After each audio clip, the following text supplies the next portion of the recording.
Hi, you're watching Just the News. I'm Amita Balachandra. Let's get straight to it. We have a lot of news items lined up for you today, but first we begin with Omicron. The Union Health Ministry today said that the world is witnessing the fourth surge in COVID 19 cases and urged people to not lower their guard. Now, Union Health Secretary Rajesh Bhushan said, and I quote, the World Health Organization on the 7th of December said that Omicron has a significant growth advantage over Delta, which means it has greater transmissibility.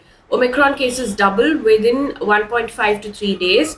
So we have to remain vigilant with COVID appropriate behavior, end quote. In the meantime, Omicron cases in the country have now gone up to 358. A total of 17 states and union territories have reported Omicron cases in India so far, with Maharashtra reporting the most number of cases at 88. Delhi has followed Maharashtra with 67 Omicron cases. As far as COVID numbers are concerned, India has reported 6,650 new COVID cases in the last 24 hours. In the meantime, Prime Minister Modi held a review meeting just yesterday ahead of the New Year's Eve and directed officials that we should be satark and savdhan in view of the new variant. Now, Prime Minister Modi stressed on the need for health systems at the district level capable of meeting any challenge posed by the new variant. He also directed officials to ensure that states have oxygen supply equipment installed which are fully functional. In the meantime, after granting bail to an accused in the criminal case, Allahabad High Court, drawing attention to Omicron cases, has urged the Prime Minister to, and I quote, take strong steps and consider stopping and postponing rallies, meetings, and elections. Now, Justice Shekhar Kumar Yadav said, and I quote, if possible, the election scheduled in February should be postponed by 1 or 2 months, because only if life continues, their election rallies will continue, end quote. Now, he also praised the Prime Minister for the vaccination drive that's going on. He said this is praiseworthy and the court praises it. He also went on to say, and I quote, we request the Honorable Prime Minister to take steps and, in view of the frightening situation, consider stopping and postponing rallies and elections. Jaan hi to jahan hai, end quote. Moving on from that, now states have announced COVID restrictions ahead of the New Year's Eve. Madhya Pradesh, for instance, has announced that it will impose a night curfew in the state from 11 p.m. to 5 a.m. Uttar Pradesh also has announced a night curfew from 11 p.m. to 5 a.m. starting the 25th of December. Only 200 people, according to reports, could attend marriages and social functions. In the meantime, the Director General of National Mission for Clean Ganga, Rajiv Ranjan Mishra, in a new book titled Ganga Reimagining, Rejuvenating, Reconnecting, has said that Ganga became an easy dumping ground for the dead during the devastating second COVID wave, and the problem was confined to Uttar Pradesh. Now, in one section titled, and I quote, Floating Corpses, a River Defiled, the book provides a chilling account of the pandemic's impact on the Ganga. Now, the book also reads, and I quote, as the number of bodies swelled and multiplied because of COVID-19 pandemic, overwhelming district authorities and stretching the functional limits of crematorium and burning ghats of UP and Bihar, the Ganga became an easy dumping ground for the dead, end quote. Meanwhile, the United States is temporarily dropping an in-person interview requirement for some work visa categories, H-1B, L-1 and O-1. Now, applicants for these visa categories applying from abroad won't be required to do an in-person interview at the US consulate, typically, which is the final step before a visa is issued. Now, these categories represent the most common visa types companies use to attract high-skilled talent from abroad. However, embassies and consulates may still require an in-person interview on a case-by-case basis, according to a report by ANI. Moving on from COVID now, there's some distressing news coming in from Uttarakhand. The Uttarakhand police have now registered a case in connection with the hate speech that was made at a conclave targeting Muslims and calling for violence. Now, a case has been filed against Wasim Rizvi, who's also known as Jitendra Narayan Tyagi, and others under Section 153A, which is promoting enmity between different groups on grounds of religion of the Indian Penal Code. Now, Uttarakhand DGP Ashok Kumar, in an interview with the Indian Express, has said, and I quote, "The person who gave us the complaint gave only one name, that is of Rizvi, and mentioned others as unidentified as he did not know their names.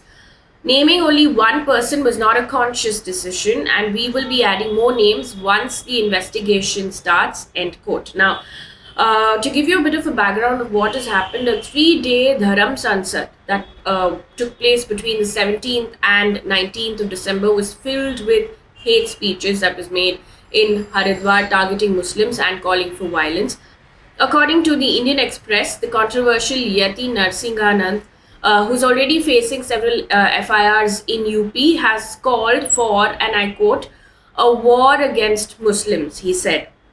In one of the videos that's also circulated online, which NDTV has quoted, Hindu Rakshasena's Prabodhanand Giri is heard saying, and I quote, "Like Myanmar, our police, our politicians, our army, and every Hindu must pick up weapons and conduct a Safai Abhiyan.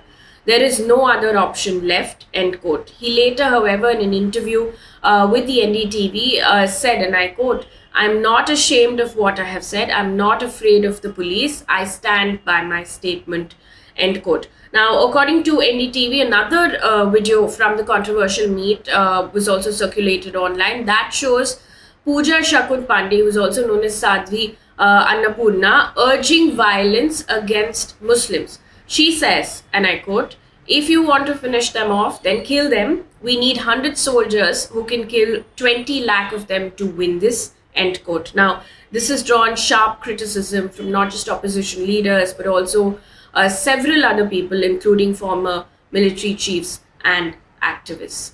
Also in the news, Maharashtra Cabinet Minister Yashomati Thakur informed the State Legislative Council that over 4,000 children were found suffering from acute malnutrition in Mumbai this year till August. Now, she said, and I quote, "Maximum cases were found in Dharavi, Malwani, Mankurd and Govandi areas," end quote.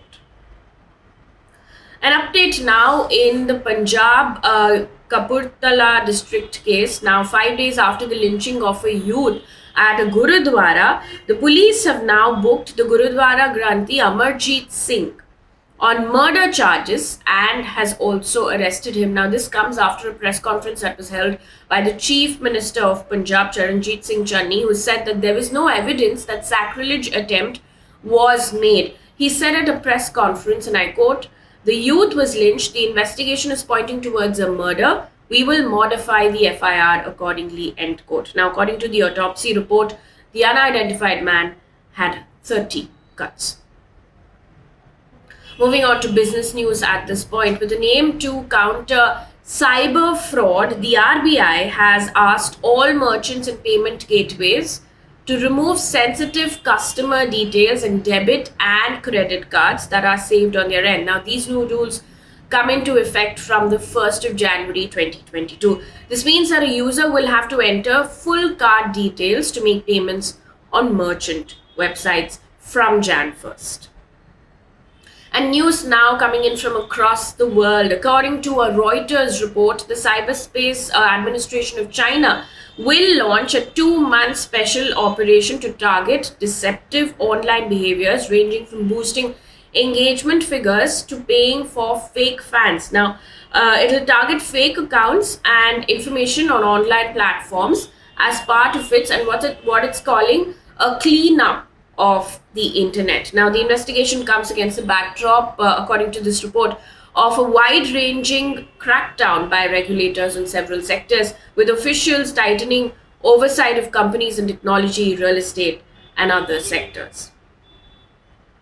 And now, according to a survey by Reporters Without Borders and Afghan Independent Journalist Association, more than 6,400 journalists in Afghanistan have lost their jobs since the Taliban takeover in the country. Now, as many as 231 media outlets have had to close, and more than 4 out of every 10 media outlets have disappeared, and 60% of journalists and media employees are no longer able to work, according to a report by ANI.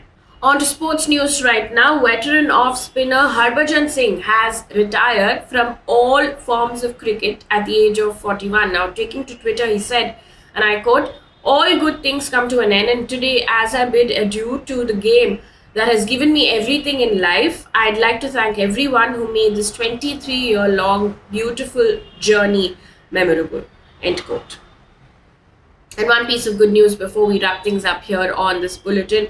According to Tide Framework and Harvard Business Review ranking, Bengaluru has ranked number 5 among top 50 AI cities, and this is across the world. The first 4 cities are from the US: San Francisco, New York, Boston, and Seattle. That brings us to the end of this bulletin. Thank you so much for watching. We wish you a very happy Christmas.